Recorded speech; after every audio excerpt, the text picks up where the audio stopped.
Hey everybody, Tom and I of Really with Tom and Dave are excited to announce that we are moving to our own dedicated YouTube channel. Woohoo! Yes, and our new address will be at Really with Tom and Dave. So look for us. That's how you'll find us in the future. So please join us on we'll call it our new mothership There for you go. this podcast. Yeah, we're starting this fresh on a new channel to ensure we bring you all the best content, conversations regarding UAP, all sorts of weird phenomenon consistently every week. We will continue to post upcoming episodes on the Stampede Podcast Network just over the next few weeks, but then we'll fully made the move over to our new channel by October, and it's very exciting. Yeah, so please follow us over there, and we will endeavor to stay inquisitive, and hopefully you will join us on that journey. About all things that fascinate us about how confusing reality is, whether it's UAPs, which dominates a lot of our thinking lately because they just won't get out of the way and let other subjects have a space. They need their say. So it is at Really with Tom and Dave, our new YouTube channel. Thanks.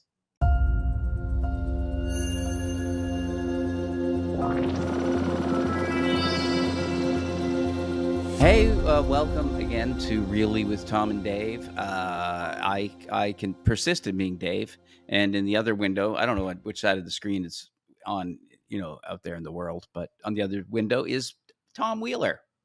I remain the Tom part. And we're staying steady with this. And it's good to see you, buddy. How are you?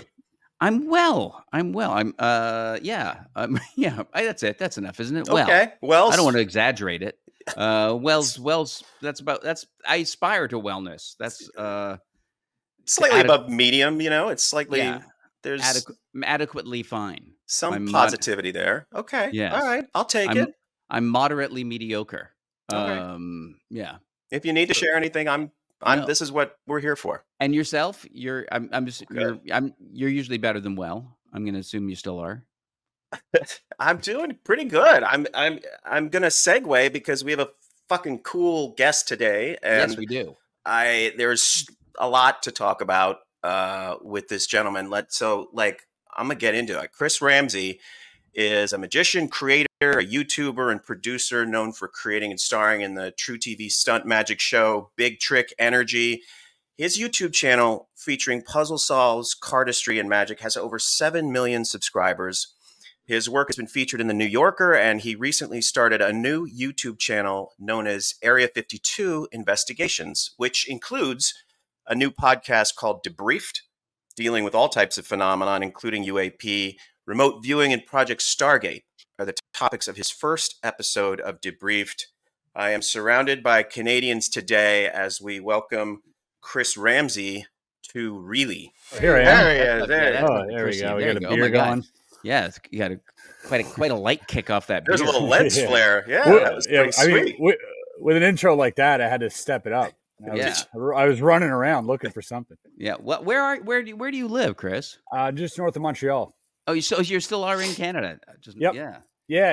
Are you not? You're in Oh no, not for years, not for decades. Yeah. I've bailed from that. Yeah, I was in LA for 27 years, and I've been in New York for a little over a year and a half. Okay. Yeah. New York's a better LA, isn't it? I don't know. Yes. Don't know. You know what? I've been here a year and a half, and I honestly really miss LA. Yeah. I mean, the sunshine. I'm an hour from New York, so I'm kind of biased. Yeah. Well, Toronto, New York, and Montreal are like a perfect triangle. Perfect isosceles triangle. Yeah. 500 miles between each city. The Burlington Triangle, they call it. Yeah. It's very eerie. Well, speaking from LA, it's nice and warm and sunny. It's chilling here in Studio City. Nearby all these fun studios that we continue to strike from. Hey, they're close enough. Yeah, you guys are both on that supporting the strike, obviously, right? You're directly involved. Yes. I think should probably be marching right now, Dave. I'd rather be here. I'm so happy to be here. Yeah, I'm trying to think if there are any more unions I can join so I can be on more strikes simultaneously. Starting to stack up. They're starting to stack up. I think the airport workers are getting a little rowdy too. So yeah, I mean, I was going to become a UPS driver, but that ended pretty quickly. Yeah. And I am DGA, that ended that negotiation went pretty quickly. They buckle quick, that DGA. Yeah. They just they consider themselves management. They don't want to argue with it. You know, they're like, these guys. Yeah. But anyway, we're here to talk about you, Chris. How are you, sir? How are you? I mean, there is such a deep dive to so much to talk to you about because the puzzles are so amazing. Your work prior to this kind of new initiative with the UAP stuff, we could spend a long time on. I love magic. I love the history of magic. I'm so fascinated just by the process. So I guess my first question for you is just like, so if I want my child to do magic, what characteristics should I be looking for? What are the qualifications to prepare them for this, you'll know. For this life? you'll know.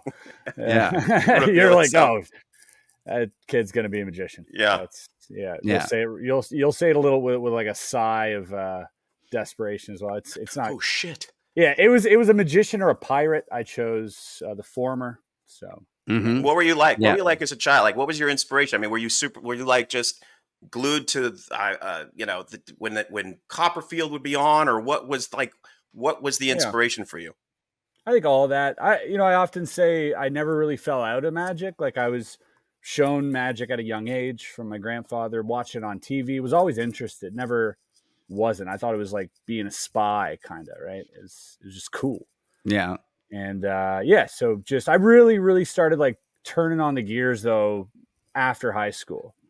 So I started bartending, and that's where I really got my chops in. Low lighting, loud music, drunk people, great place to practice your craft. And so good did that for a few years, and then just took off. But as a kid, I was always curious on how things worked. Which is probably the reason I'm so fascinated with like the mysteries of the UAP phenomenon and everything else. And wait, can you say UAP phenomenon, or is that like a? I think it's a repetition of phenomenon, I guess. It's phenomenon. Yeah, exactly.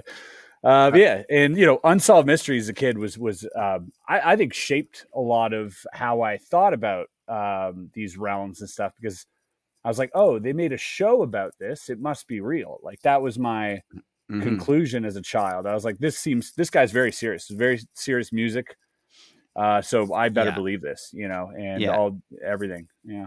And that was Robert Stack. Was it Robert Stack, the host of the original? Yeah. A very serious man. Oh, great voice. Yeah. And generationally, I'm probably a little older, because for me, it was In Search of with Leonard Nimoy. Right. And they had a Bigfoot episode that scared me to death. And was like forever in my brain. It was like that. I just remember he showed up at a cabin, like they opened the door and Bigfoot was at the door of this cabin in this reenactment, like this terrible costume. But I remembered it forever because my grandfather lived in Paoli, Pennsylvania, like very woodsy, and had like 3 acres of empty land. And they made us sleep in, my brother and I had to sleep in this like guest room with this gigantic window that just looked out on acres of blackness. And I just was always waiting for like Bigfoot to like be at the window or out of that In Search of. So it definitely, those shows leave a mark. Fire in the Sky was another one for me growing up that really scared the shit out of me. Can we say shit here? Oh, yeah. Yes. All right, good, nice. We never actually asked. we don't know. Yeah. True. I don't think there's any rules on. All right, nice. We can drink here. We can smoke again. Yeah, smoke. Go to town. Nice. Yeah. If you want to have hookers over, that's fine. Nice. Whatever you need. Whatever you need. This podcast going late tonight. Yeah. Fire in the Sky was one. Communion was another, which I watched. I wasn't born, I don't think, when that movie came out, but I did watch it afterwards. And those 2 movies, scared the living daylights out of me. I think my first one was the British TV series UFO. That was one, and that came on in 1971. When I was 8? Yeah, I was 8. Yeah, I'm good at math. I can do that. Yeah. It's Yeah, good 8 you're years older old, than me too. and it was and that was my first. That was the first thing that got me aware of UFOs. They were pretty good back in the day at documenting and, you know, creating these. Like I was surprised looking back now at these vintage docs and shows that there was a lot of information there. Like it There are some wasn't. great ones, yeah. Yeah. Well, there's the great one that was actually funded by the CIA. That was Right, yeah. narrated by Rod Serling, Yeah. and Oh, also right.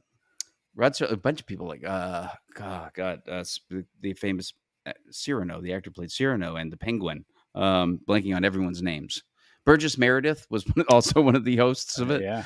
and Was Burgess Meredith Cyrano? no, the other one.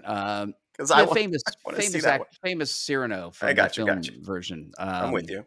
Jose Ferrar. Oh, right. Yeah. Okay, that makes more sense than But yeah, Mickey from Rocky. Yeah. Yeah, which was a great doc. But that's the thing. So you had like a childhood interest along with magic. Was you Yep. were already interested in UFO subject Yeah. or paranormal in general? Maybe with Not so much ghosts ever. As a kid, my you know, I'd hear like these stories and stuff. You know, I grew up in Germany as well. Like I lived in Germany for a little while in a small town. So a lot of ghost stories and stuff. So as a kid, but like as I grew older, I kind of just the whole ghost thing never really stuck with me for some reason. Maybe because I just feel like there could be a better explanation for it. Whereas with UFOs, a lot of times I just don't think there's a better explanation. yeah. And that's what makes me more curious about it, I think. hmm Yeah, and so so that was an interest in youth going. Yeah. Like Yeah, as always has been. Yeah. But Did you have- never anything serious. Just like kind of like I was like, oh, I never commit to anything. So Yeah, but now you've made a big with the area 51. You're not necessarily dealing with UFOs at this point. Yeah. Is that planned for the future? it definitely is. There are stories that I want to cover. You know, I'm big on storytelling. I love telling stories through, you know, this medium that is YouTube and using the tools that we have today to be as creative as I can while still being informative and doing something I'm passionate about. So, you know, for me, a lot of the stories are where it's at. So whether it's Benny and Barney Hill, you know, or I mean, the Roswell incident, all these, or the Rendlesham Forest incident, all these are really fascinating stories I'd love to know more about. And hey, if I can go there and see it for myself, feet on the ground, and who knows what I might stumble across. I don't know. And probably nothing. But in the event, I think it would be pretty cool. There's a great, there's a phrase in my head that I heard recently, which is recursive unsolvability, right? Which I guess sort of, I think it might've been from this recent Grush interview. But it's this, I was going to say, it's so fun watching you watch magic, you know, and hearing what you're seeing, and, you know, and there is a real natural fit, it feels to me, from you seeing maybe what everyone else isn't seeing, or being a kind of, we talk a lot about pilots and trained observers, right? And there's just a certain, you know, training and observation that I think magic is, you know, it is naturally, is a sort of, it's like, how will this be observed? How do I observe? How do I see these tricks? And so, because I'm reminded of Houdini, right, who went after mediums. But I know you're not going after this. I know you want to know, but there's a cognitive dissonance, kind of like, you want to know, right, but you're really good at seeing the flash, whatever, you know, just seeing, you know. So I find that a high level of awareness of artifice, I think, would. Yeah. Right. So tell me how you look at this stuff. You know, tell me how you look at the images that might be on Twitter or whatever. Like, how do you discern what you want to follow and what's bullshit? I don't think I look at it as critically as I probably should. I'm a fan of the anomalous, right? So I'm biased right off the bat. And if I see something that looks cool, you know, if you want to compare it to magic, I love knowing how tricks work. But what I love more is, you know, not necessarily seeing how they work, but seeing how they work from the different angles and different perspectives, how the spectator sees it, and so I'm really fascinated with that exchange. Now, this for me, like seeing a UFO is akin to a magic trick I can't explain. So it bugs me, and it's like, oh, this, okay, well, there's no wires, there are no magnets, there are no, you know, what are we left with?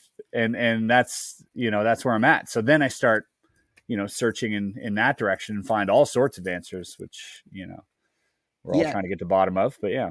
Now it's fairly common that people that start taking UFOs or UAP seriously tend to start wandering into other areas of things that seem outlandish and unexplained or out of the norm. And it's floodgates. Now was that kind of the path that got you into studying remote viewing? I would say remote viewing I've heard about for a long time. I don't remember if it was an episode of Unsolved Mysteries. I think they did one, but there was might have been an old CBS program at one point that talked about like psychic spies, or had one on. It might have been Joe McMoneagle, actually. And I remember thinking to myself, like, oh, there are people out there who can do this, like as a young kid. So that kind of always stuck with me. So when I started scratching at the surface and noticing a lot of commonalities between the people who work in the UFO space are also kind of linked to the people who worked in, you know, these spaces and all these other secret government organizations. And, you know, so then finding out it was declassified, what was it, 2017? I mean, that's crazy that they just give that away. I was like, why isn't everyone looking at the CIA files? Like, why aren't we just all digging? I know there's 12 million pages, but I mean, let's do it. Right. Mm-hmm. And so, yeah, you start stumbling across these wild things. And that's where I just kind of got hooked. Cause I'm like, okay, they might not be so mutually exclusive. They mm-hmm. might have commonalities, you know? Well, there's certainly the commonality of people being just convinced without really looking at any of the evidence that it's all bullshit. Yeah. Like that's just the common point. The standard point of view is remote viewing is bullshit. Mm-hmm. But most people who will tell you that haven't looked at any of certainly haven't done any of the research you did and for Area 52. Yeah. Or looked at what, you know, Stanford has, you know, did with, and what Stargate was doing. The work Dr. May did, Dr. Edwin May, who was the director of physics, like the chief scientist for SRI for a period of time. He continued the studies on remote viewing long after and still to this day. But he's amassed, 30 years of data on 4 individuals. So it's 4 individuals who come in regularly to do remote viewings or remotely, which is not too inconvenient for them, not surprisingly. Yeah. But yeah, really, they were way ahead of Zoom. Way ahead of Zoom. Exactly. Yeah. I'm working from home today, guys. Pretty much. And he did that for 30 years. So it's like he's got all this data and then has a way of looking at the data as well. So he had to come up with his own what was it called? A scientific oversight committee of 12 scientists, leading scientists and psychologists in the field. You had Dr. Schwartz, who was like nominated for inventing a particle beam. So all of these, the guy who did the Stanford prison experiment, he was involved. So you had 12 like the top scientists in the country, basically paid to be skeptical. And what time frame are we talking about here? I think this is early 70s. So 70, if I'm not mistaken, 72 or 73 for 20 years. Okay. Yeah. Mm-hmm. Which was, that's a long time. And I know it's not a lot of money when you think about, $20 million, $1 million a year for the government. That's not that much money. It was a lot more. It was more in the 70s. Right. That's true. Yeah. That is true. Yeah. But they're buying pilot helmets now for $700,000. You know what I mean? So there's still like quite a bit of money going into the government. So it just didn't cost them much, but they were funding it for 20 years. So that's alone, should tell you something. Yeah. Well, I was gonna say, and one of the things you brought up in your that you're reporting The was that debriefed, yes. that they had like 19 intelligence organizations. That's right. And 17 of them returned after getting results. So that's Up a pretty to- good return. up to 505 individual missions. Yeah. So they returned multiple times per mission. Like they were, was it the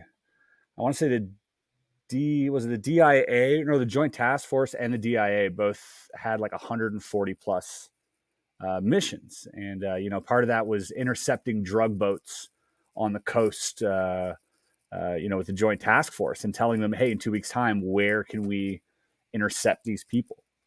And they came back because it worked, I guess, right? Like That's so. It's crazy. That's the other thing. It's like it's very difficult because in remote viewing, there are some things that are unverifiable in the government. Those cases are all classified still, although they declassified a lot of the studies. But those like 505 cases, 99% of them are classified.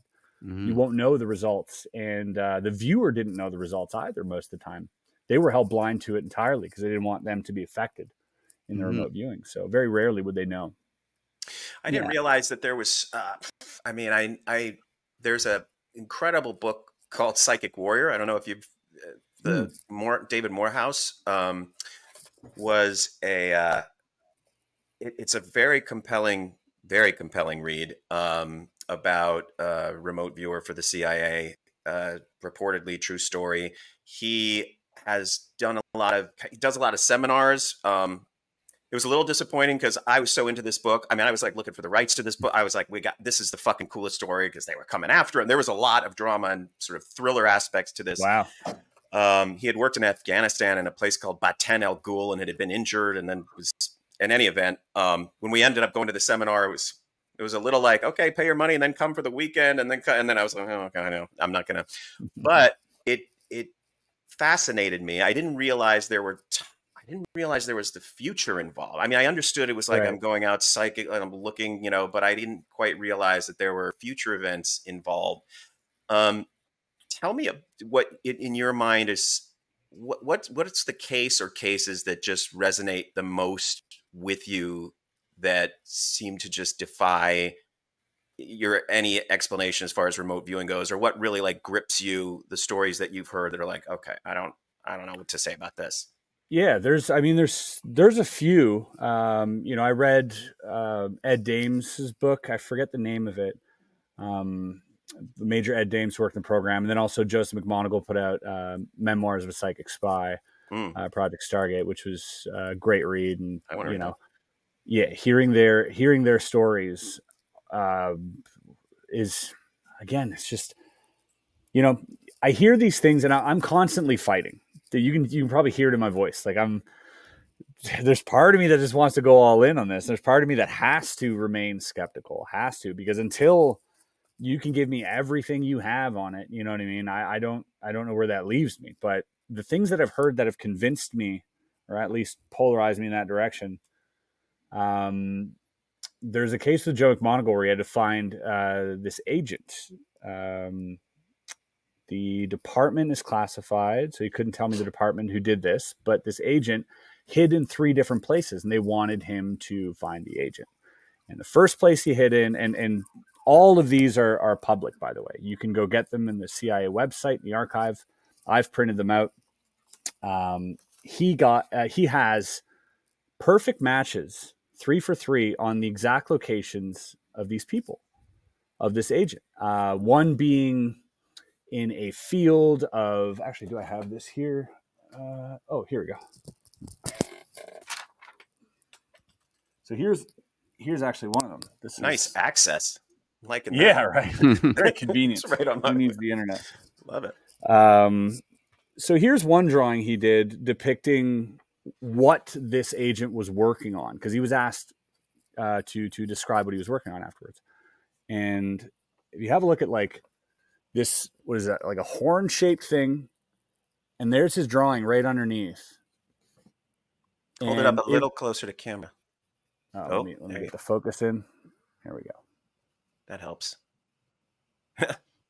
So there's like a wavefront microwave emitter that he described. He even described the the radius of it, or the whatever you call that, like the direction of it, with the angles, the degrees, and everything else. And he was dead on.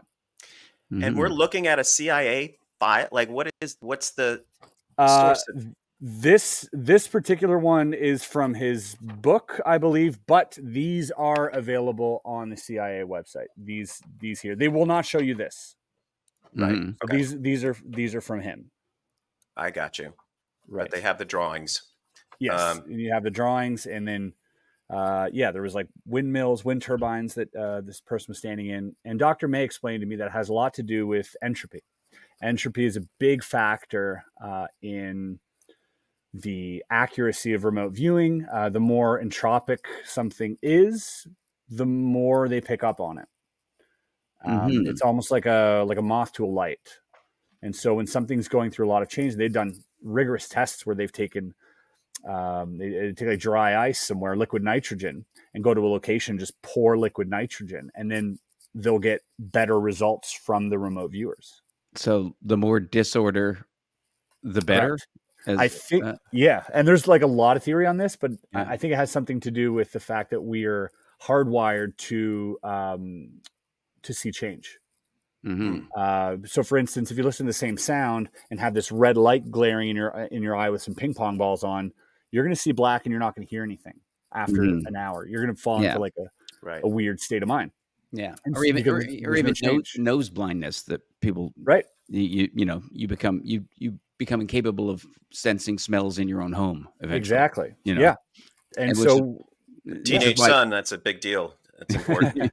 That's part of it is reacting to sort of and noticing changes. So if something is entropic in nature, it makes sense that we would pick up on that above anything else, if anything, right? So they've done all sorts of tests. They've tested it in a submarine because there was a Russian in the 70s who wrote a paper on, he thought it was a frequency, and they're like, interesting work, let's measure it. They went into a submarine where no frequencies had any access, and we're still able to get very good results in remote viewing. So determine that it was not a frequency, in fact. So do we know if this work continues in the government? I mean, I assume probably it does, but do we know? I mean, has your research led you to any conclusions on that? I can say that I've heard it from a good source that it is. I cannot confirm any of that, but I have no reason to believe why it wouldn't. Like, for something that's cheap and easy to replicate and sort of at least, I mean, as a defense mechanism, which is why they use it in the first place, right? Was to defend against Russia. So I think at least that, like, it's not costing you much. You might as well do it, even if it's like 50-50, Yeah, you're getting pretty good return on investment. That's what I'm thinking. If you're getting any results. What a cool job! Yeah, sign me up. Well, that's the thing. I'm like, that's my next question, which is like, can anyone do it? Is there, what's the are there any signs that you should look for in your background or in your mental faculties that lean one way or another? I mean, what have you learned on that front? They've tested. So when they tested initially, they tested 600 people, but it was a select number of people, including like Mensa members. So like geniuses and alumni and people from the Navy and all sorts of different people. And they found that 1% of those had above average or what they would quantify as like, you're like legitimately have psychic ability. That doesn't mean that you and I don't. It simply means that they might have it more. And it's kind of like, the three of us could try out for the NBA, but as hard as we work, and really we could work like just devote everything to it for the rest of our lives, it's never going to happen. At this point, sorry to say, fellas, you're not going to the NBA. Rule out Dave. I mean, he's determined. He's still got the dream. He's got the dream. Don't disappoint him. Well, you yourself, prior to launching Area 52, you spent a year training to do remote viewing with your friend. You have your very old friend who had actually been Nelson Dallas. Who had been sort of recruited for a remote viewing project. That's how I got interested in it. It was he was approached by someone on a Facebook group, a memory group. He's a memory champion, 5-time U.S. memory champ. And they wanted to see, this group wanted to see if they could teach him how to remote view. Maybe he would make for a better remote viewer due to his, so interesting. Imaginary, or like he can imagine things, right? You have to picture things. But the problem with remote viewing too, that's the other thing, is that having innately good memory isn't good for remote viewing. Training memory is fine because that's something you have to like commit to remembering. But there are some people who just have like this crazy memory, and that is actually bad if it's natural, because you're getting overlays of imagination, and your neurons are connecting to other ideas and all this. So yeah, he got picked up, and he had some amazing results. Talked to me about it. I was already in, and then I started doing it with him through his training. And after a few sessions, I was like, yeah, oh, this is crazy. How is this accurate already? And I'm well aware of confirmation bias. And, that's why I give myself a score on these things. I'm like, okay, maybe a 5 out of 10, which I think is, anything above 5. That's pretty should good. Be looked at. Right. Yeah. What were you looking at? What were you training? So the first ones were like, it was like that volcano one I got. And everything I wrote down, there wasn't one thing that wasn't really. I wrote sulfuric, sharp, echoing, rock, red cliff. I had all these mountain, so I had all the hot. I had all these adjectives that were dead on, and then I drew something. I don't know what the hell it was, but honestly, like, I could be like, okay, it's obviously not a penguin; it's some type of landscape. So I was like, okay, I was in the vicinity, and I'm getting these things, and this could have been a bumblebee playing soccer, like, you know what I mean? It could have been a billion things. So that's where I was like, okay, maybe there is something here. And then you keep trying to like prove yourself wrong. You keep doing it, and you're like, no, this has got to turn bad sometime, and it does. But then you'll get 3 really good sessions in a row. And you're like, that's mathematically not, So what are your plans with Debriefed? Are you going into the field? What's some of the stuff you're excited to do? What's your dream? You mentioned 1 or 2 cases at the beginning. There is something that I'm looking into, that I've been looking into for the past like 6 months, which is pretty insane. Like somebody told me this once, that like the more you talk, the crazier you sound, right? Like the person who talks the most, it sounds the craziest, right? But I'm that guy. I'm always that guy. I'm like, no, listen to this one. I read a book called Journey of Souls by Michael Newton. He's a doctor and hypnotherapist.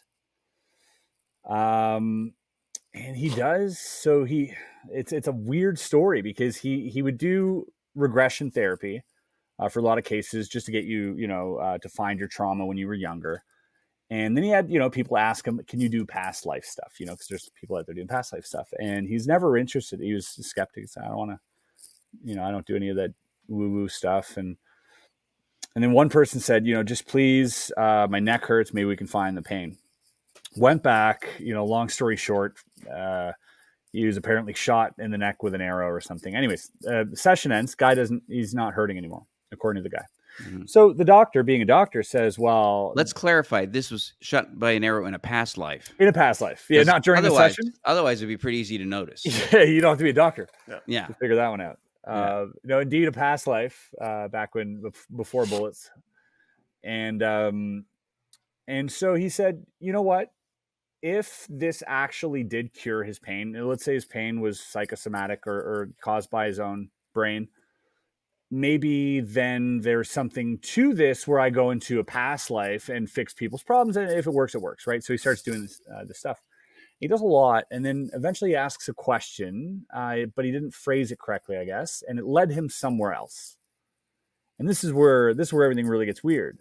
He says, go to a place that makes you happy. Unbeknownst to Dr. Newton, that place was a spirit realm. He's in between lives. So he goes, interesting. Tell me more about this place. He does this and does over is it 7,000 cases over the years of LBLs, life between life, all over the world. And these people are reporting the same things, like specifically, like rooms they're in, and like they're mapping it out. So I'm enthralled in this book. I'm really, really sucked in because, as someone who loves fiction, I mean, this book is amazing. And if it's fact, then it's even more amazing. But at the end of it, because he goes through like 42 sessions or 44 sessions of different people, that's all the book is. It's just back and forth sessions. And at the end, I'm like, well, this has got to be total bullshit. I'm all over Reddit. Like, who's this guy? He's a crazy fraud, right? Trying to figure it out. And I couldn't find anything. What I found were people on Reddit saying, I thought he was a fraud. So I went and booked my own session and filmed 6 hours of it and then wrote a book about it because it changed my life. And I'm like, wait, what? This is insane. So I can't find anything against this person. I then called the director of the Michael Newton Institute, Paul Anand, I think his name is, and spoke with him. He's done over 2,000 cases himself. And now we're sort of getting into the process of, I'm going to, try and figure this out myself. And are these all LBL cases as you describe? Yes. Okay. So not reincarnation at this point per se, but they get into it. Slip in between the regression, cracks. Reincarnation, and then they go LBL. That's kind of how it's like 3 sessions, and then you're in. Have you we had this wild conversation with Paul Hynek, J. Allen Hynek's son, who was talking to us about DMT, and we've talked a lot about DMT and these very kind of ubiquitous entities that are met sort of during these experiences. And I was just curious, like a lot of these types of phenomenon seem to converge at various places with kind of inexplicably, but I'm wondering if have looked into any of that stuff at all, or if there's any similarity between these LBL experiences and what people report back from these DMT things, where they're talking to their sort of angels or the elders or I suppose you can make that connection. So in the book, the book, I believe is free on Audible.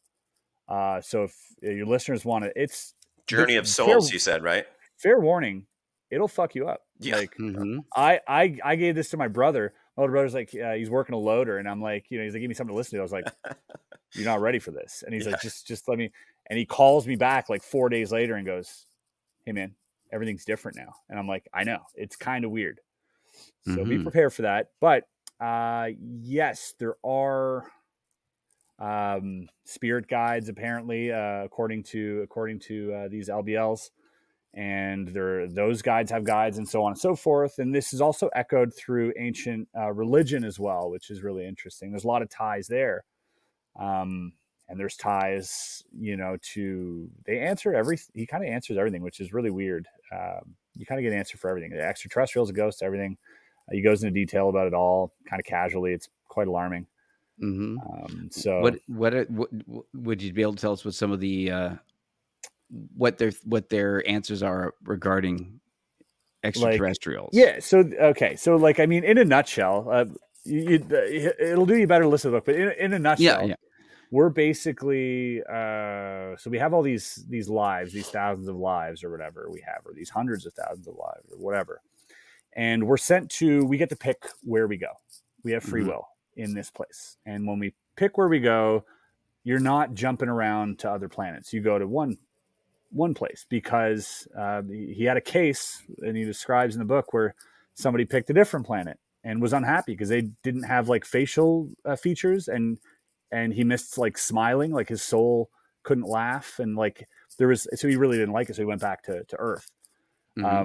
It sounds wild, but we have all these, apparently we have all these different planets to go to, and you can just pick and choose wherever you want to go, and that's where you're going. And some planets are harder to live on than others. Some of them are denser, like ours. Some of them are even more dense than ours.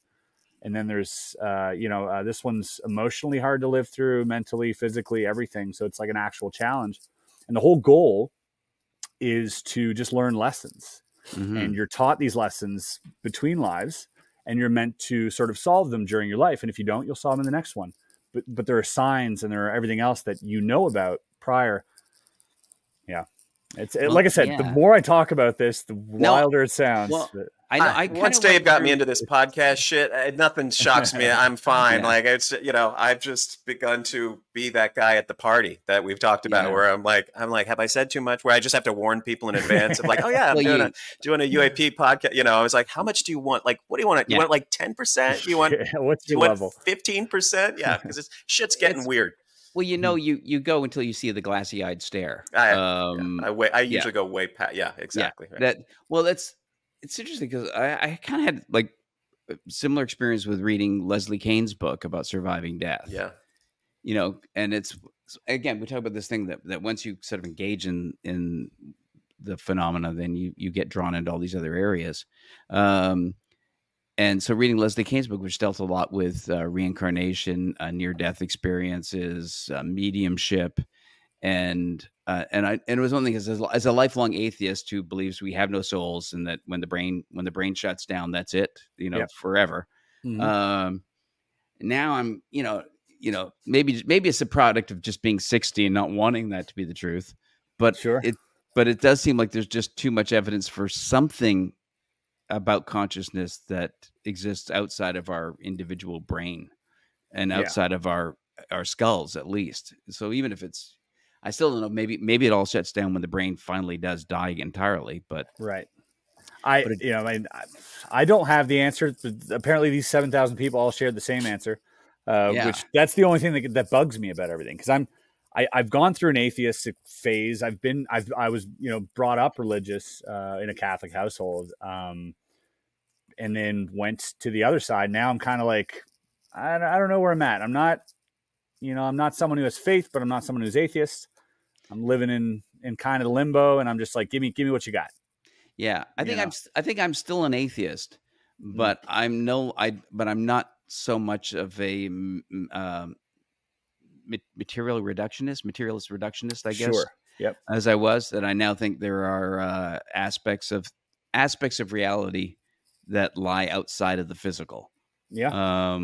And that was not a realization that I embraced. I rejected it most of my life. So did the transdimensional crafts and the talk of these transdimensional beings like that Grush mentioned, everything else, did that sort of help you think that way, where you're like, oh, okay, there's possibly other dimensions that we're dealing with? Yeah. Well, that's the thing, is even with dimensions, if we're talking about higher dimensions, you can still fit that into a materialist view of the universe. Sure. That these dimensions are just dimensions that we're not aware of or capable of perceiving, but they could still be just simply physical realities. Sure. And I think, I guess for me, it's more maybe it's the DMT experiences that people describe, or just the interactions with consciousness that people have when they're dealing with UAP. So all of that just sort of made me think, well, all right, there are realms of reality that aren't contained in our bodies and brains. Yeah. And I'm sure everything is explainable. Even the most, spiritualistic, go to the far ends of whatever religion, I'm sure everything is still explainable scientifically, maybe not just yet. But I believe we'll get there in 1,000 years or whatever it'll take. But, there's got to be things that we just will never comprehend. That's a scary thought to think about. But I tell myself, like, okay, I believe that there was no beginning or end to the universe. I don't believe that there's a beginning, because before the Big Bang, what is there? You can't say nothing, something. So there has to be something. And so in my head, I just believe that there's no beginning. And when your head tries to wrap around that idea of, oh, it never started, like you glitch out for a second, you're like, wait. And I think that tells me that there are things that my brain literally can't understand. I'm trying to understand this idea of there is no beginning, and I just can't wrap my head around it. I know that there are things that I don't get. And even when I hear physicists talk, and generally I love hearing physicists talk, and I'm usually completely lost within a few minutes.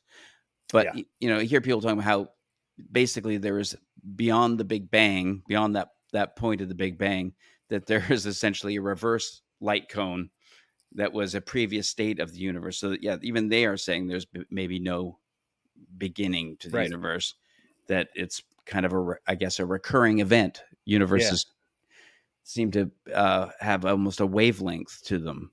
And it's just impossible to even imagine. Like, I mean, Yeah. you can only put it down in numbers for it to make sense. Like, Yeah. that's the only Yeah, thing you can do. it's a theory that's like kind of sounds good, but I think, Chris, to your point, honestly, it just doesn't. There's no sense to it. There's like nothing. How does nothing, exist? Nothing is still something, and we're dealing with a universe that's 95% something we can't see or detect or feel or hear.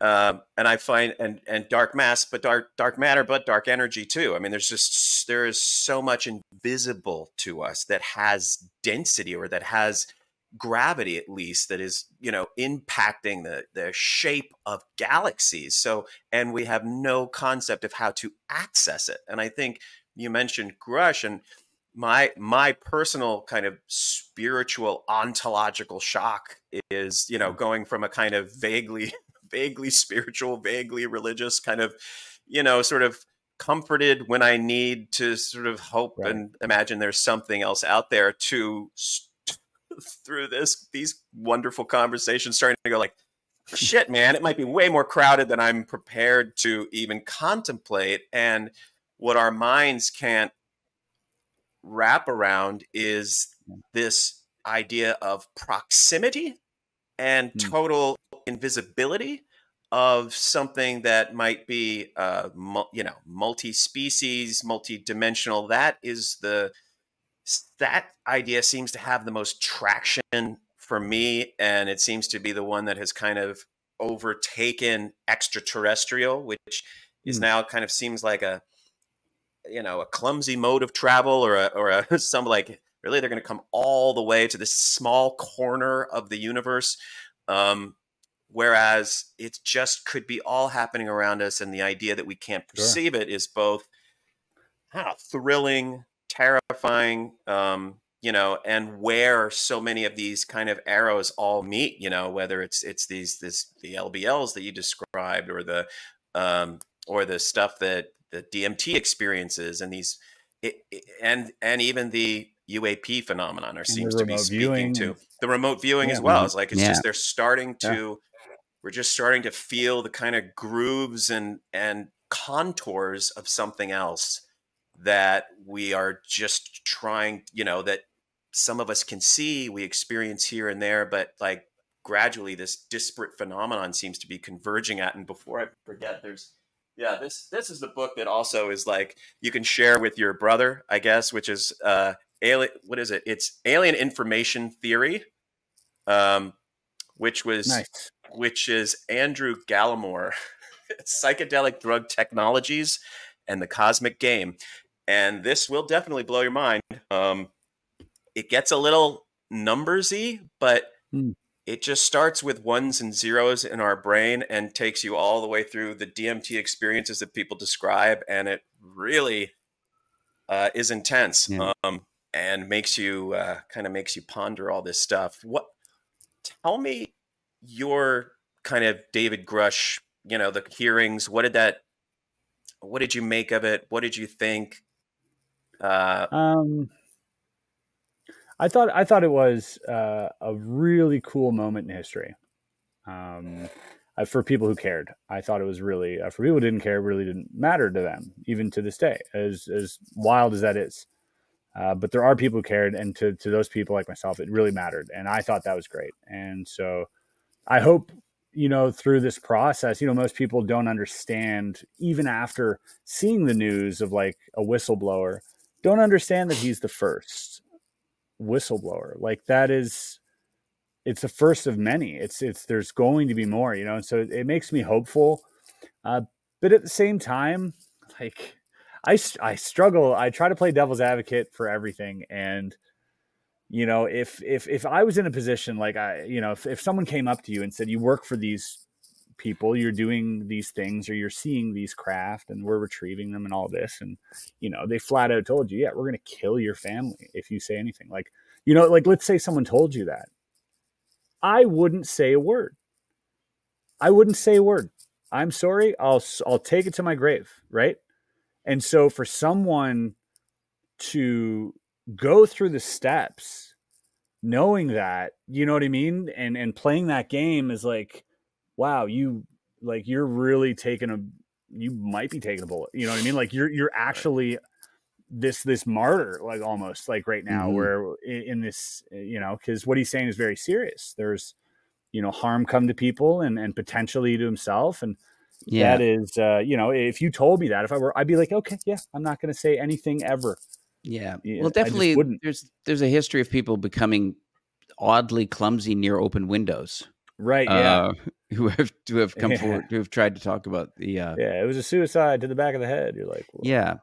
And, you know, or conveniently timed heart attacks and things like that. So, you know, there's definitely reason to be fearful, I think, on Grush's part. Definitely. Yeah. If what he's saying is true, absolutely, you need to be fearful. Yeah. Right. And that who made this point? I think, was it Cuomo made this point once? Or I don't know who made this point, but it was so good.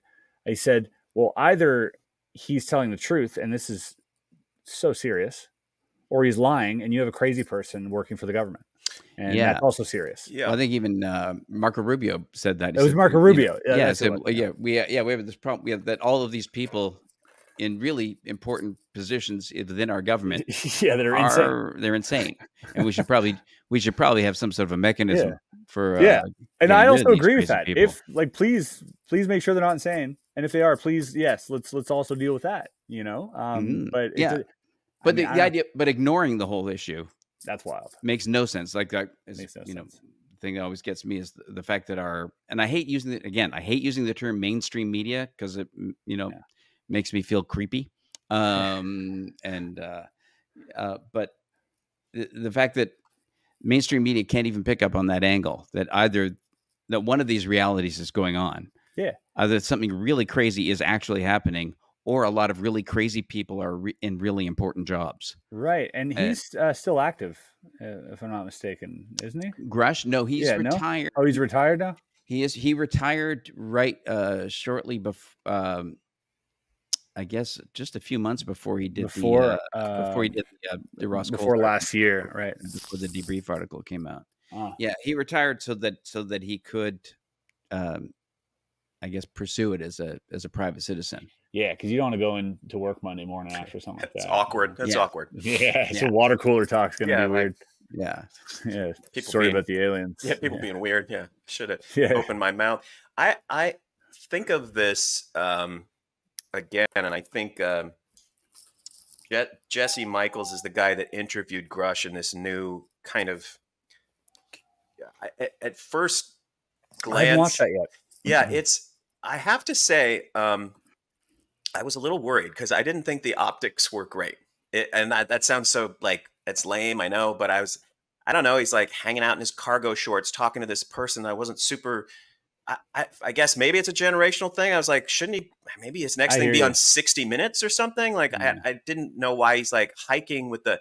Now this was just my first impression, and it was just off of seeing it. In fact, I was like worried. I was like, we did this podcast defending him from these assholes who wrote that article saying that because he had PTSD, he couldn't be trusted. I was like, fuck you. I don't care what he said, but I was just like, fuck you. So, but I also like want to believe that what he is saying is true.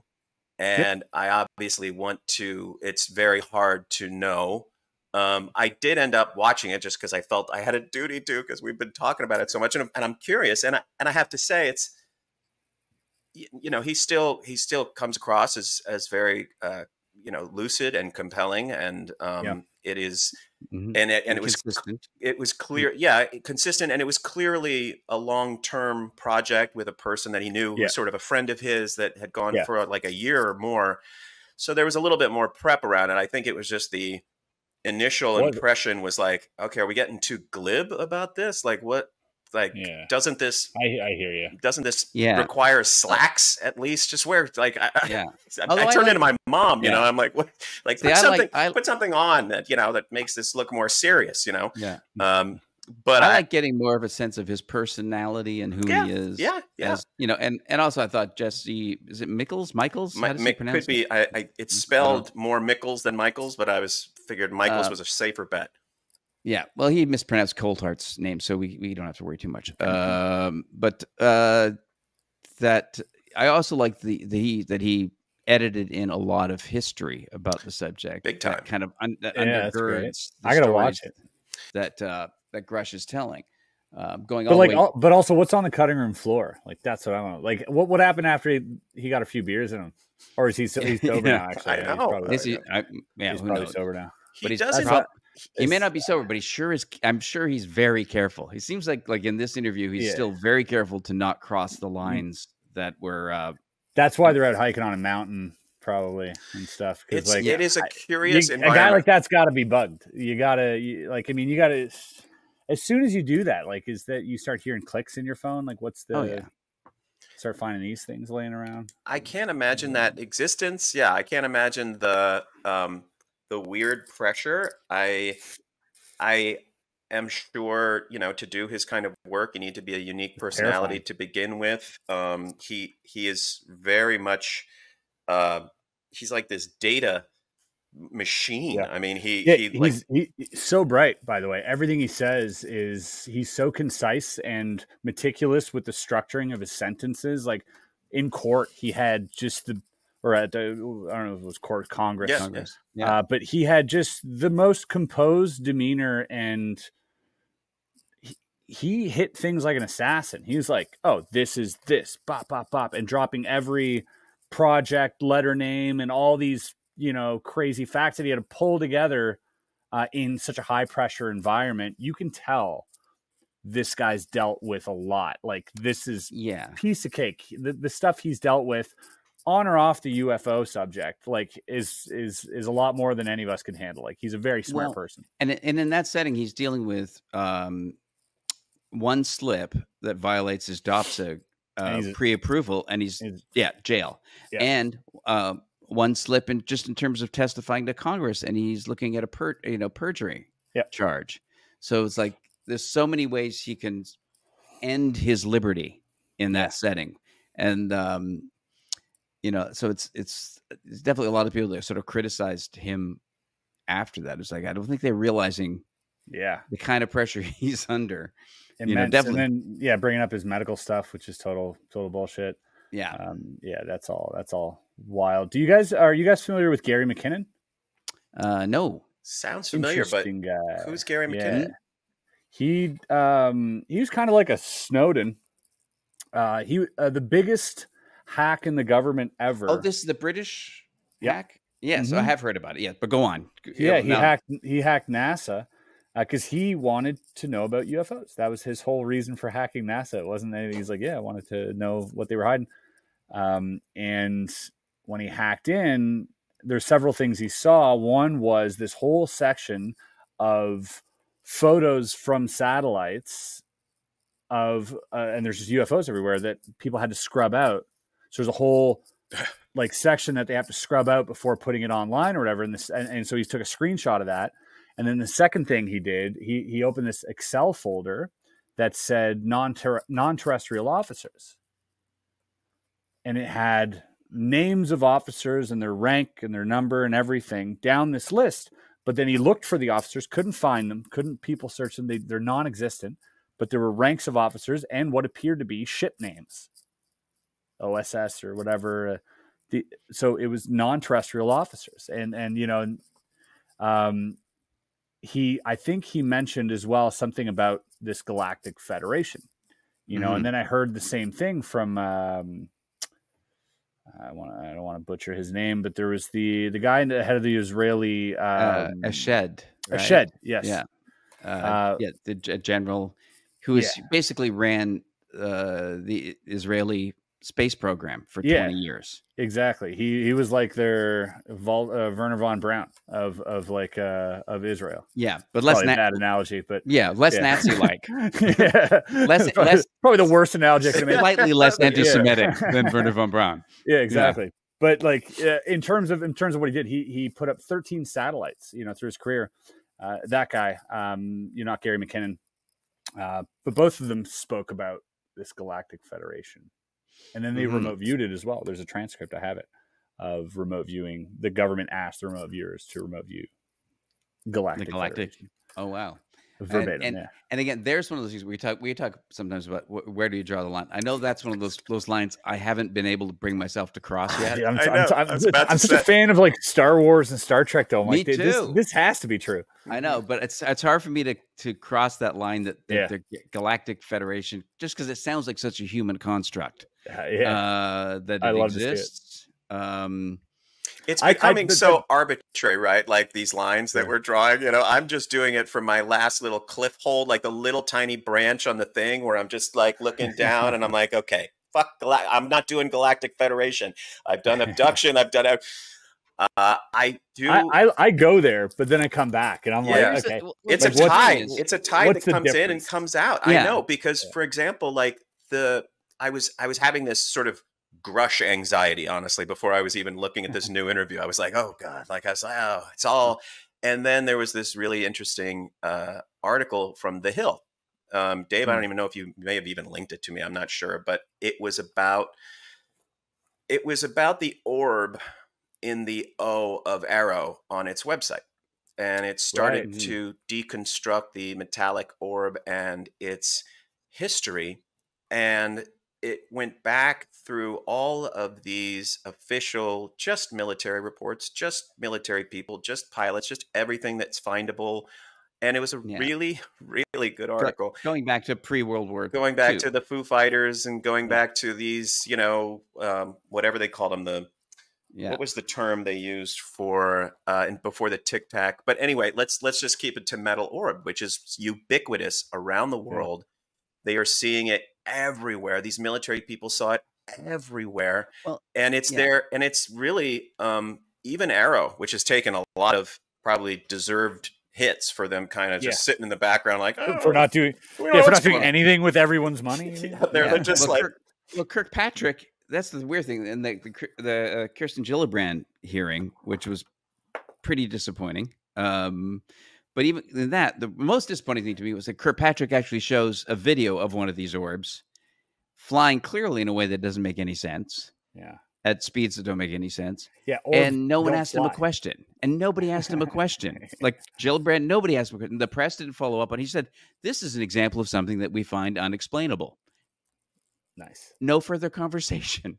Yeah. It's everywhere. And it was one of these sort of it was almost reassuring to me. It's got to be a probe. It persists. And they talked about like one theory is the mothership theory, that they're just firing these things out.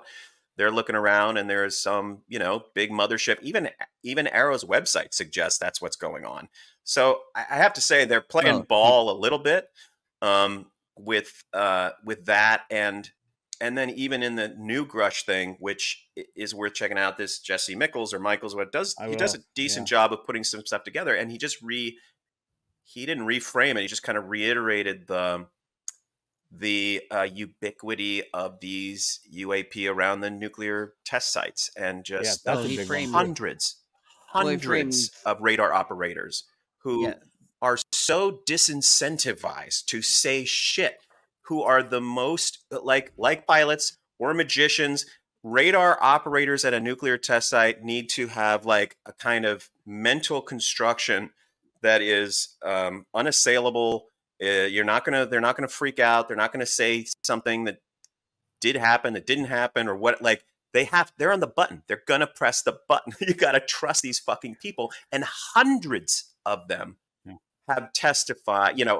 Have been interviewed and said that like all around, like you see a map of just every sort of nuclear site that was visited had issues. They talk about that stuff in old magazines, like from like the 70s and stuff. I got these ones from those are awesome. Look at those. Those are great. Yeah. Before the lunar landing, they're talking about the lunar landing, what it's going to be like on the moon and stuff. Cool. So, but you have people talking about all of this stuff. Everything that you've seen on video is like in old magazines. Yeah. They're all there. All the stuff, all the abduction cases, all the the whole townsfolk getting together and all seeing the same thing, like these mass sightings that we heard about, in South Africa and, other, I think Australia, those have happened dozens of times, just not on video. And those stories are out there. And the weird thing is the existence of those stories is used as a form of debunking. Yeah. Like it's used as like people will say, well, Grush is just the latest person telling us these stories we've been hearing for decades and decades, as opposed to going, oh, why this are guy they is telling us stories? Yeah, why do we keep hearing these stories? And it's like that old thing where people keep saying, well, there's no way this could be kept a secret. Well, you've got the magazines. It hasn't been kept a secret. It's constantly been out there. Yeah. It's funny. We had a conversation pre-podcast with Gary Nolan, and I don't think I'm out of my I don't think it's violating anything about that conversation. He was talking about the waves that this kind of, the waves come in and there's suddenly a lot of interest and the waves kind of roll out. Like anything else. He equated it also to the materials that they're keeping, whether it's Lockheed Martin or what, that the materials would sort of roll out and a bunch of scientists would sort of jump in, try to figure it out. Nobody would figure it out. And they'd just roll it back into the garage, and that there were these sort of waves of interest and attempts, and they would kind of bang on it, look at it, study it, whatever, and then put it back in the garage until, there came someone was going to take another shot at it, which it made sense. And I don't know if it would correlate to the kind of, what we've seen, like interest peaks, interest goes back, interest peaks, and we're certainly in a peak. And go ahead. I think if anything, like I do believe that we have craft. Like I just feel that way. I've always felt that way when you listen to Grush, and there's so many other people who've also said they've worked on craft throughout the years that have worked at NASA, Area 51, all these places. So I do believe that we have achieved craft, whether it's through archaeological digs, like Bob Lazar said, or otherwise. But I also think that, it's like throwing a Tesla back in the 1500s with 40% battery. They're not going to figure out how it works. They have no idea. Yeah. It is alien to them. It is magic. It is. And they would also have mixed feelings about Elon Musk. Yeah, sure. He might fit right in it. Yeah. No, yeah. So but they'd figure out how to drive it, right?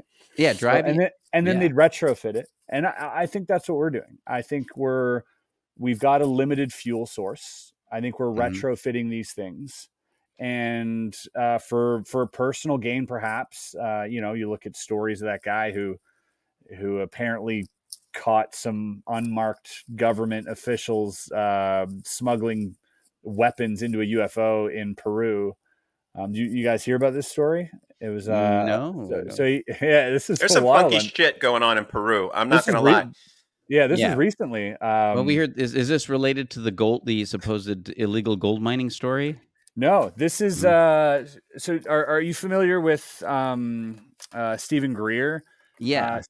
So I don't know how I feel about that guy, but he brought a bunch of people on to testify, ex-military, and people working Air Force and all this stuff to just testify. This was this year, and several people went up and they said what they did and everything else. And this guy, he's a Marine through and through. You like, hoorah! This guy's like, yeah, you see him.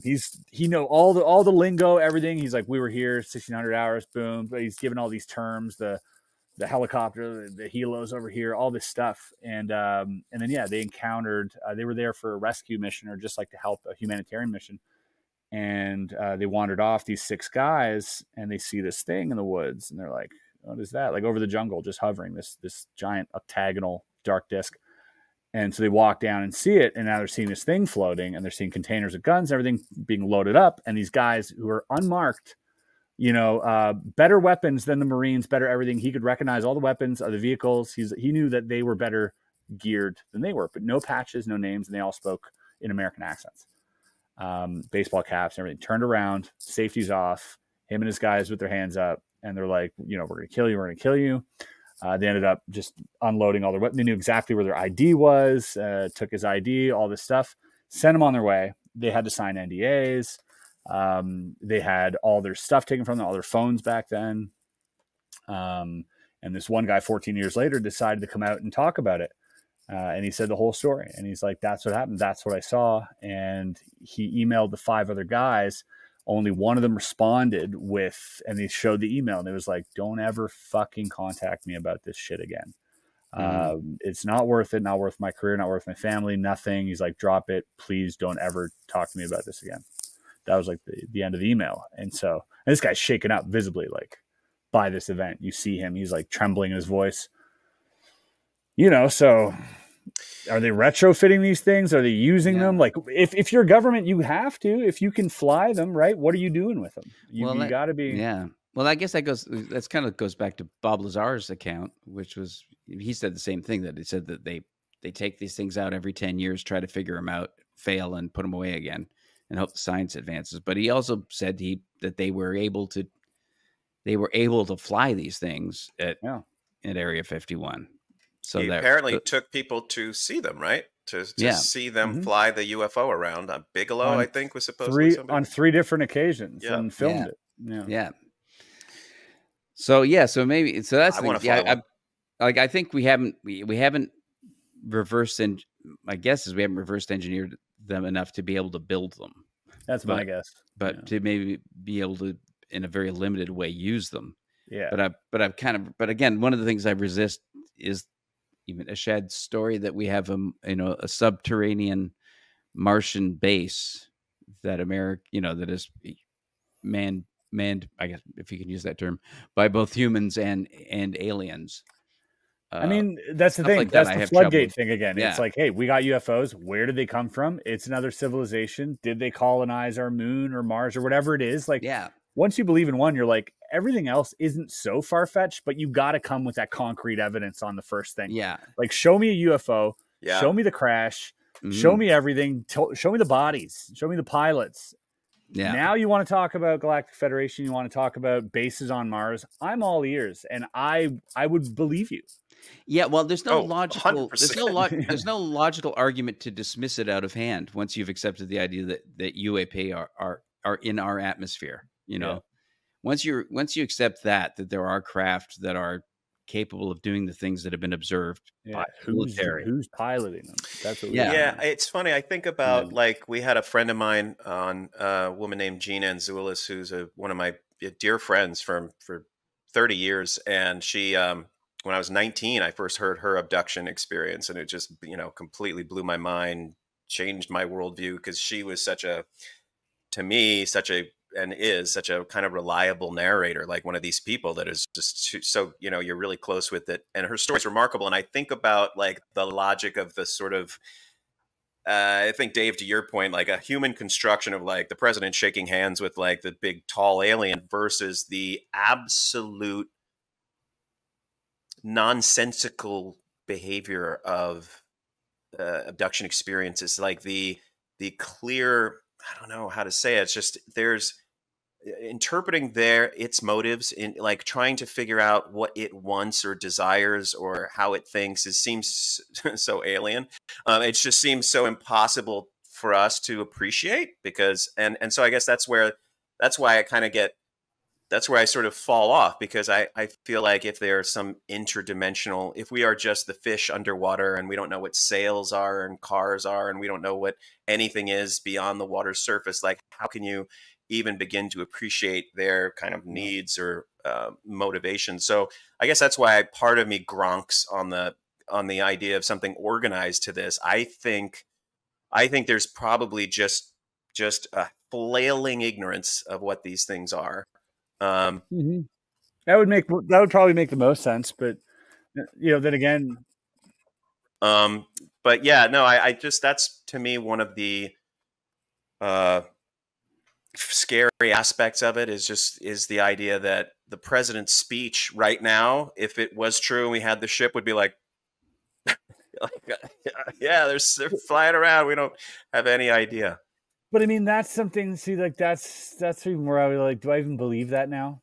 Dude, like, I'm that guy. I'm that guy. If you gave me aliens, I'm like, all right, why are you giving them to me now, though? Like, I'm like, give me the aliens. You're like, here you are. You're like, I was. Yeah, why'd they do that? I know. Yeah, that's me. That's me. Like, if Biden right now said there's aliens, I'd be like, no, there isn't aliens now. These crafts are manned by government. Like, I 100% would be there, because it's like, there's never.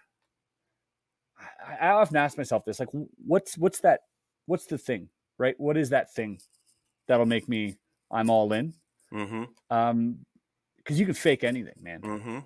Yeah. I can hypnotize you, make you believe anything, right? I like that's a possibility. You can drug someone. You can spend millions, hundreds of millions of dollars on an elaborate prank or a hoax.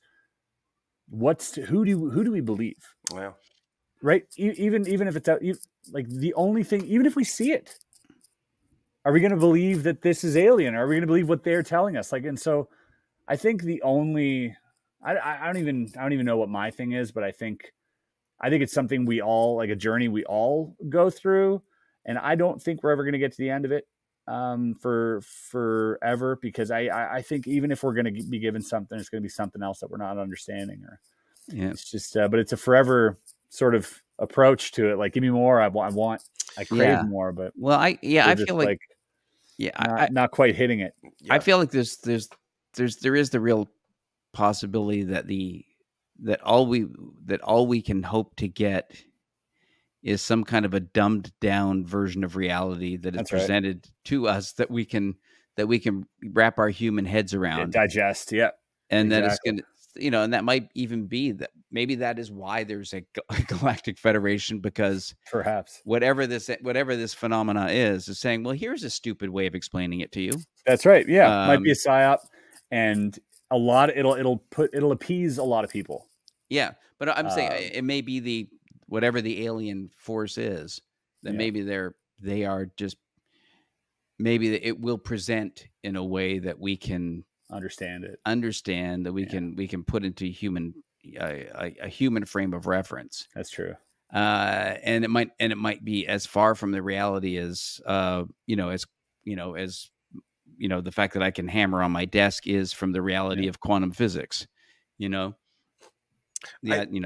I can believe my desk is solid, even though I know for a fact it isn't. Yeah, there's a chance that your hand will go through the desk. You know that, right? There's mathematical probability. Yeah, it's very small number, but I think there's a holistic sort of ground. So I agree the top-down explanation is probably not going to happen, because I don't think they know shit, and I think we're scared to say anything, and I don't know what that speechwriter writes. I guess in my head I'm like, okay, what do I say again? Like, how do we reassure? And so I believe that this kind of academic science community, people talking about it, people beginning to sort of accept, whether it's the Avi Loeb, it feels like NASA is now kind of just poking this thing repeatedly, not just from the UAP thing, but also they just found, was it a moon? Was it one of Jupiter's moons? They found really a chemical, it was just announced. It's called DSP. It's a kind of chemical makeup of the atmosphere that virtually guarantees that life is there. Probably not complicated life, but it's definitely. I know they just found that on an exoplanet as well. Yeah, I think this is what. So there's this kind of gathering, and I don't think it's organized. I don't think it's necessarily conspiratorial. I don't think it's like, okay, you do this, because I just think ultimately conspiracies are, I don't think the world's that organized personally. I just feel like you look at government, you're like, they're barely catching up to what just happened. Like, all in on it. Everyone. No, I just think it's no one's just against this at all. Exactly. Not one person. Okay. But I think the Avi Loeb stuff, Gary Nolan, like getting people to start to get others and peers and academic peers to just go like, just fucking look, just don't do your immediate thing. Just look at the, ubiquity of all of these experiences, that just sheer volume of now cases and stories. So just to get to the point of like something's happening, and then obviously it's beyond us. I somewhat separately, I find it interesting about Grush, for example, like he's not saying like, I've seen the bodies, they're in a big test tube, I've been in the garages. He's kind of just reporting what he's heard, which in a strange way, not to say he hasn't seen anything himself. Apparently he's seen some files. He's talked directly to pilots who have experienced, but there's something believable about that for some, and somehow like he's not That going. he's not embellishing. He's not. not doesn't seem to be embellishing or going out of his way to try to convince Well, us. Like, I've seen the Broswell craft, and I think the funny thing to me is though is that like it seems like the people who know, right, like firsthand, don't want anyone else to know, and Yeah. that's always bugged me because no answer would like ever suffice. Like why?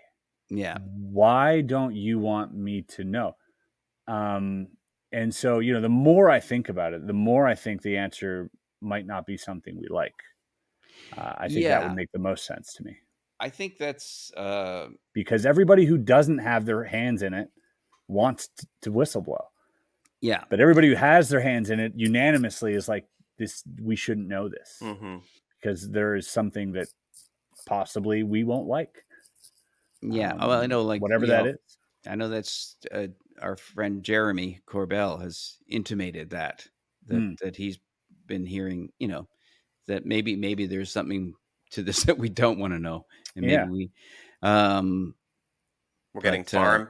They're farming us or something, or we're getting. The one thing I would say, not counter to that, but sort of parallel to that, is that I don't know, my experience in business or whatever, is like people withhold information just as a power move. Like it's just power, like information is sort of like, I know and you don't. And that's just like a human instinct of like, I'm going to hold, keep there's a dopamine rush that comes from exclusivity. That is true. It's like, it's true.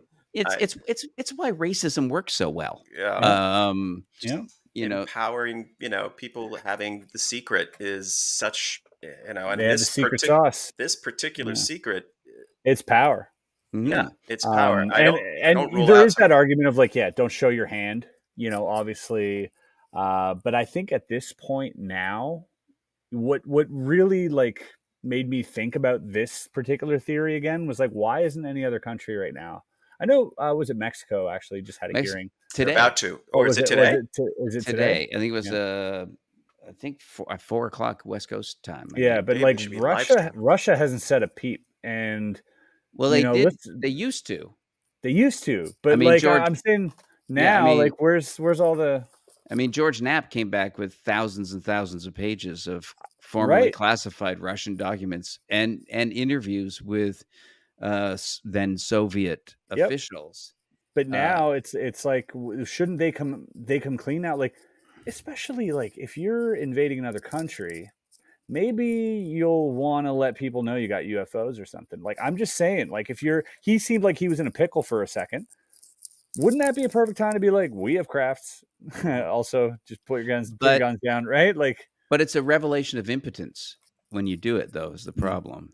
The same thing with the American military. A big part of what I keep hearing from, why the military doesn't want to admit things are real is because they are impotent to do anything about it.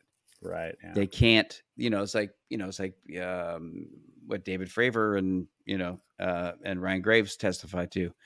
It's the military doesn't like to say, "Oh yeah, there's this stuff in our skies. It's way better than anything we have." Not a good look. And if it wants to get you, it's gonna get you. So good night, everybody. Yeah, no way America's saying we're not number one. Yeah. That's the whole thing. We do have like other countries that have been much more forthcoming about France. UFOs. France is way out. France, even Brazil. True. Although they've I guess they go through waves depending on their governments.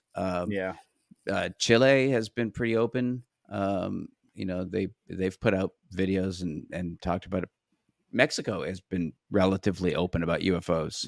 Canada kind of backed off the subject a little bit. Canada's kind of the worst right now. Yeah, it's really not great. You got to step it up, guys. We had like the whole that letter that the MP sent, which named this organization called Five Eyes, or I was like, who's this? What did? And saying that that we should come clean on our involvement with reverse engineering. And then we still have the Canadian Minister of Defense still saying Canada does not research our military, our Air Force. None of our departments are are looking at UFOs at all. And but like you said, ultimately, maybe there's nothing we can do about it. So there's no point in really divulging anything, because that just shows how weak we are and how powerless we might be against these things. Yeah. But then there's also, I mean, I don't know, you keep hearing about the story that in 4 years, there's something's coming. 2027. Yeah. Yeah. That something is coming. Lou Elizondo said, just find a hobby for the next few years. Yeah. Like, and I like that. I like that. That's fun. But that's what's behind Gillibrand's legislation, Chuck Schumer's legislation. It's behind the creation of all of these organizations for transparency, is that basically there's something coming in 4 years that they're not going to be able to stop. So they got to get us prepped a little bit. Nice. What the fuck? That's terrifying. Yeah. Yeah. I hate that shit. Yeah. That's, yeah. I have lived through now. I've lived through this several. Also sounds like, yeah, this sounds like Y2K. Yeah, I've lived through several of these at this point. 2012, 2000 was a bad one. Yeah. You know, I've been through a few, so I'll be prepped. Some crazy shit just went down in 2020, so I'm not. You know, I think we're kind of like every winter solstice, we're in for some type of Armageddon. Bring the bring the aliens on. Well, you know, I'll be happy. How much can we? You know, we'll need some new content. That'll be fantastic. It'll be fantastic for Area 52. It'll be fantastic for really. We'll have been on the ground level at that point. I hope. That's the only reason I'm doing this is to hopefully, I'll find someone who knows where the secret apartments are that I can like take my family and we can make friends with the aliens. Someone in the know will help us out. Yeah. That's my whole motivation here. I'll get some sort of insight. Of course, the other side of that is that we may just suddenly one morning wake up to find that all of us and all of our curiosity are completely irrelevant, because the non-human intelligence have just said, hey, and here we are. And so so not just us, but like all of but they say it in our heads. Yeah. And in our own voices. Yeah. So, it'll be some type of medium that we didn't expect. It won't be a handshake on a hill with a UFO. It'll be like in your bedroom and all at the same time, like, hey, we're here, or something wild, right? Yeah. Well, I think our own history, we're not many decades away from being a species that interacts with the internet purely on a mental level. Sure. We're close to that too. Like our interface with, I mean, I remember the first time I heard about cochlear implants. Yeah. I thought, as soon as I heard about those, I thought, that's the future of how we interconnect. We will communicate through something like a cochlear implant someday. Yeah. And Neuralink or whatever it may be. So we'll access the internet in exactly the same way we currently think. There is someone who does that, actually. There is someone who has the internet hooked up to his brain. He did a whole interview, and they're like, yeah, what's this times this? And he's like, he doesn't even have to say it. He just thinks it, and it goes, Google searches everything. Wow. Yeah. And that's Elon's theory that that's the only way we can possibly keep up with the AI anyway. It's just we got to like put something in there so that we can at least maybe play in the same ballpark as AI so that we don't appear to just be sort of these silly kind of I think if animals running around, you know, that have no purpose. Yeah. I think AI exists already. I don't think we invented it. You know, if you're looking at these crafts and thinking that they're more advanced, then you can just assume that they've conquered artificial intelligence and probably integrated it biologically somehow. And you telepathic, I don't even know, right? Like, I mean, for us for me to think that we've discovered anything at all, when you compare it to the entire universe, is pretty far-fetched. Like, there's so many things out there. And of course, the big rug pull that's always in the back of my mind is if Nick Bostrom turns out to be right and it's all a simulation. Because then you can almost everything paranormal and anomalous, you can go, oh, well, if it's a simulation, that makes sense. Yeah. I think to a certain point, like if you look at quantum physics and the way observation sort of changes the outcome of certain things and the properties of certain things, you can assume that everything is sort of, we're creating everything with our collective consciousness, and that nothing is what it seems. Nothing is, we're kind of also a slave to it, which is kind of weird. It's like, well, if I can just create what I see and like Why do I scrape my knee? Why can't I heal that? What's going on? Someone created the game, Dave, right? Someone at some point, a billion simulations ago, created the game. They had to. Yeah. There had to be. Yeah. Or one. Okay, it's good. As I said, if we're in a simulation, I always said, well, the other thing is I think the simulation probably isn't about us. What if AI created us? Yeah. Like the future AI, and they made the simulation, and then we created AI, and that AI ends up creating another simulation. We are. That's what's happening. I was up till 2 a.m. playing Baldur's Gate 3, Nice. which is fucking dope. And I'm, it's just, I think about the, just how the memory tries to catch up with the environment, right? It's just sort of creating I sort of look up, but, I almost think of the atmosphere. Like this can right here might be completely hollow and empty and like see through from the other side. You just get there, until you just sort of need it or get there, and it's clear. It's not even theory that we are there, right? ChatGPT, like it happened, like we crossed the Rubicon. We are now post AI, and we're designing these games, and often I'm thinking wow, like this life I'm living is so accurately rendered. It really this is. Feeling like it's so like amazing. It's like all breaking down a little bit in some ways. My vision's not what it was, but I just imagine like it is a kind of compelling, just slightly better resolution. It's than what I'm playing. How many years are we from Baldur's Gate 3 being able to sort of mimic Tom or Dave's or Chris's life to just this like real like tactile level? There's nothing here that is happening here. It's all happening here. Like we're all aware of this, right? Like every sense is happening here. It's not happening here. That's why this book is incredibly unpleasant or great or super pleasant, just depending. But it's all about that. And it's kind of like Donald Hoffman's thing about how that we've evolved. Not only does evolution not prepare us to perceive reality, it prevents us from perceiving reality. Yeah, fair. That our senses are. Our senses are so ridiculously limited. We share the planet with a lot of creatures that have way better sensory awareness than we, like dolphins, way clearer vision of their surroundings than we have. Bats. Yeah. Like, have you seen like interviews with people who are completely blind? Oh yeah, who have learned how to echolocate? Yes, I have. That was on Ripley's or something when I was younger. This kid was like just like going down and just that's a car, really? That's a building. And they've described it, and like human beings learning to echolocate like bats, and their perception of their environment is way more expansive than our sighted view. That they click and they see 360 degree structures all around them. But it's a perception thing. Like if you look at a caveman, like is who's more intelligent? I look at a scene and I can describe it in a book, detailed 600 pages of this beautiful scene, and he can just go, ugh. Right? Who's smarter? You know what I mean? It's like when I look at the Jetsons and they've got one red button that does everything. When's that coming? Why do I have 100 buttons on my remote? That's insane.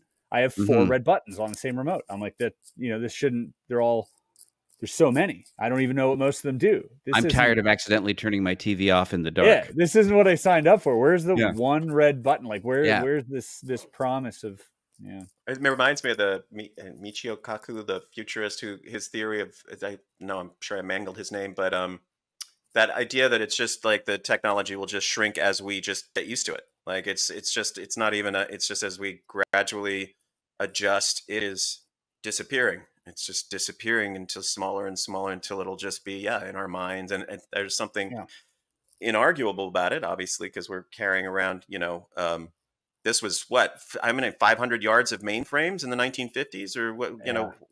This was a serious. Wait till you start getting ads in your brain, though. That's what's really going to happen. See, that's what people don't really think about. They're like, we're going to be able to talk to each other, or the AI is going to get us. No, what's going to happen is you get gambling websites in your head all the time. Like it's going to be ridiculous. You're going to have but will we perceive them as ads, or will we perceive them as desires? Oh, or just like somebody that walks up to you think is real and like, hey, buddy, you Yeah. should really check out these slots over at whatever. Yeah, You but you know, might I'm just like, say, are you I really real? want to play blackjack right now. Yeah. And it's not Right. because you've just experienced an ad for blackjack that you aren't even aware of. That's crazy. You know, I don't want that, but you're Yeah, probably we're right. gonna have you're gonna have a number over your head like in Black Mirror. It'll well, be look, like, who's to say? all Look, that stuff. is that really different from our genes telling us who, basically saying, "Hey, you should want to fuck that person." right.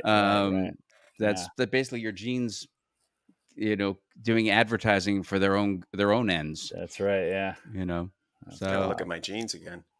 I have a question for you, Chris, just completely unrelated. Are there any, this is pure magic question. Who's out there that you dig that we should look at their work, or who's super awesome right now, or who is undiscovered? I just think like your site is, YouTube site is so cool. There's so much great stuff, so much talent on there.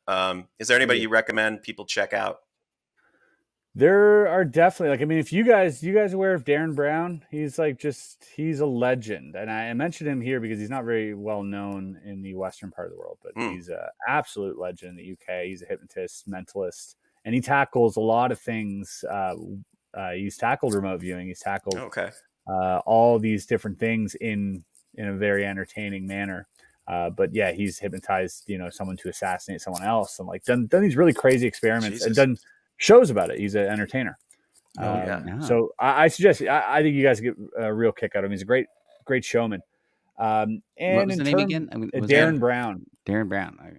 He's got one special on Netflix called Push, but everything else was on the BBC, and I believe everything's available on YouTube. All his hour-long specials are available on YouTube. So, all right. Well, I have another magic question then, as long as we're going back to it. I watched the video you put up recently where it was you and a bunch of guys doing close-up magic, just taking turns doing close-up. I forget what you called it. Flash lose. Yeah. That's awesome. My question is, when did magicians become cool hipster bros and stop being guys and wearing cummerbunds? There are still. I've been in the Magic Castle. I know. Yeah. But how did I've looked at that room full of, and I'm going, how there's so many of you? Yeah, it is funny. I only found out about other magicians when I started going to conventions, and in the conventions, like you find your tribe really quickly when you're among people you don't like, right? So you gravitate towards people instantly, and you're like, oh, let's go have a beer, so that kind of happened throughout the years at these magic conventions. Because I go to conventions that have 4,000 attendees, 4,000 magicians. There's one in Blackpool, England every year. I go to like 4 or 5 a year in different parts of the world with thousands of magicians. And there's a dealer's hall where all the magic's being sold. Copperfield comes through right at the beginning, and he does his little tour and all this stuff. But it's a whole society. It's a whole thing. But yeah, out of the 4,000, I found like 20 that I really like. So yeah, and again, is talented 20 too. Is there a cultural separation between magicians and illusionists? No, I think only to the outside, really. I think it's just different instruments. It's when I do sleight of hand and close up magic, which is what I love doing, which is what I prefer doing. People go, oh, one day you'll have your own Vegas act or whatever. And it's like telling someone who plays the violin one day you're going to play the cello if you try really hard. It's just because it's bigger doesn't mean I'll like it. You know what I mean? Yeah. So I do enjoy the close up stuff because it's all about connection. And although stage is fun, you don't have that connection. There isn't, and there's that veil as well. There is trapdoor. Is there like what's going on? Is there smoke and mirrors? But in person, you have none of that. You're completely unarmed. To really deal with what you're seeing. So you don't have secret twins. Yeah, when you're doing close up magic, which is you do close up magic. Yeah. I have to share a terribly discouraging Copperfield story where my wife and I were in Vegas, and we're like, I'm fucking going to David Cobb. Like, it's here. I'm gonna go check it out. Like, and Now, I'm not going to say that he was bringing his best game that day. It was feeling like he's probably done a few of these, and so, Yeah, but a little sluggish. we're in our big nice booth watching, watching the magic happen literally, and this tall, like 5'10", well dressed young woman just comes and sits in our booth with us, and I'm like, who the like. Hi. And then like 5 minutes later, he's like, can I have a volunteer from the audience? And he's like, you, yeah. She like goes up. And I'm like, I'm in the audience. Like I'm paying. The fuck is this? What's going on here? Like it was, I have to say my dreams were dashed. So I think the close-up magic is really where the magic happens. I think that's the cool shit. I was like, shows are like for like the general audience, but a few people are gonna get fucked in the way for those ones for sure. But you know, he is a legend though. He's been doing it for such long. He does 9 shows a week and takes 11 weeks off in a row. And other than that, he's working straight 9 shows a week, 7 days a week. That's crazy. Yeah. He's like, seems 60. Unnecessary. That's a lot of work. He's a billionaire. Yeah. He has his own islands and everything. Yeah. I don't know. Yeah. See, if I was even a millionaire, I don't think I'd show up for work anymore. You know, at this point. Dude, one of the things that Copperfield does, he gives VIP tours to his private secret museum, which he has a few, but the big one in Vegas is the biggest magic museum in the entire world. The best curated, biggest library, biggest poster collection, he's got everything from Houdini, his bathtub, his straitjacket. He's got everything from Robert Houdin, so like everybody who's ever been a magician, Mellini to Cardini, Slidini, all these guys, all the Dinis. And this is after his show in Vegas, after he's just finished 2 shows. He's hanging out till 2, 3 in the morning, giving you this tour personally with like 6 other people. That's pretty fun. For like 2 hours. It's insane. And then sometimes, you know, like one time we were like, oh, let's go get pizza after. And it's locked down a restaurant. It's like 4 in the morning. Like this guy works, you know, which is, it's wild. But like you said, probably unnecessary. He sounds much more virile and vigorous than me. He sounds much more. Did you know his father worked at Roswell in 1947? I did not know that. Yeah, he showed me a card. What the fuck? So in his hangar, he also does a hangar tour. And by the way, there's like 30 people behind the stage pulling things like at 2 in the morning. But there's this big jet and everything else, and then he has like a blueprint of an alien that he brings on stage. He has an animatronic alien that like Disney made or something. It's insane. It's like the circuits in it, like when you see the X-ray, are nuts. And he's got a UFO hanging. Not sure if it's real. But he does bring out a UFO during a show, like a massive one. It's incredible. But he showed me this card. It says Roswell, stationed in Roswell, is the Army, 1947 to whatever. Wow. Who's your Rushmore? Who's your magic Rushmore? I would say Darren Brown's up there. Copperfield, you got to put him up there, and David Blaine. Right. Okay. Yeah. And it's David Blaine. I was like, when the young woman sat down and like raised her hand, I was like, oh, well, okay. So is David Blaine pre-setting up his street sets? No. Or is he just a master of the intimacy? No, he does close-up magic. But David's more of an endurance artist now. He is our Houdini. Yeah. No question. But I'm saying, as a Canadian, you're not going to put Doug Henning or Kreskin on your list? Before my time. I have a Kreskin ESP kit here, actually, that I just picked up, a vintage one. But I love Doug Henning as well, and he did a lot for magic. He was one of the first to really do the whole showman, type shows, and but that was before my time. Unfortunately, I wasn't. That's my childhood, which is, of course, anytime a Canadian is famous for anything. Yeah, there's Ted Outerbridge now. Currently, he's in Montreal. He's an illusionist. I think he's one of our only. We got Darcy Oak out in Canada as well. Be proud, Dave. Be proud. You've got to. There's a lot to be proud of here. Canadians go far beyond proud. They go to insufferable immediately. Hey, listen. Like Rich Little's Canadian. Did you know? Max Sennett was Canadian. Did you know? I didn't know you Rich know? Little. I know. I did. Yeah. I want the Yeah. list. I want the whole list. Oh yeah. Chris, you're the best, man. This was. Yeah. We could talk. Let's do this again. Definitely. I know Dave has to pee. That's really my own. There's never a reason to let the pod end. Yeah. Dave, come on. Clearly I have been replaced.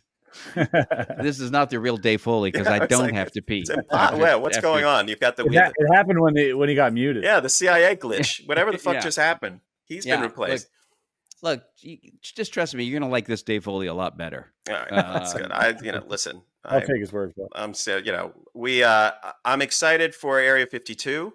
This is me too. This is great. Debriefed. And people, you got to watch. You got to watch the Area 52 to learn about remote viewing, the history of it, and the reality of it. And both sides, I think very fairly presenting both sides. Like you're not like all in. I mean, I respect the healthy skepticism and then, but fascinating stuff. Really, exciting. Great to talk with you about all of this. Let's please do it again. Congratulations on just incredible success, and we could do a whole new one on just magic alone. So we didn't even touch on the sport model Bob Lazar puzzle. That's good. Let's double. Yeah. Well, that's a whole other. I'm glad to come back. We can do it anytime. I appreciate you guys having me on. Podcast. I watch them. I think you guys are doing great. Keep it up. Please don't stop ever. Thanks. Really, really fun. So anytime you'd have me, I'd be happy to have you guys on mine one day. Awesome. That would be wonderful. If you're ever out the East Coast, I mean, it'd be even great to get you in person and maybe do it that way. Yeah, love it. Yeah, love it. Would love. I need to see the close-up magic. I'm a fan, so I want to see it. This is awesome. I will keep it for in person. Okay. All right. Cool. Thanks, Chris, so much. Thanks, Chris. Thanks, guys.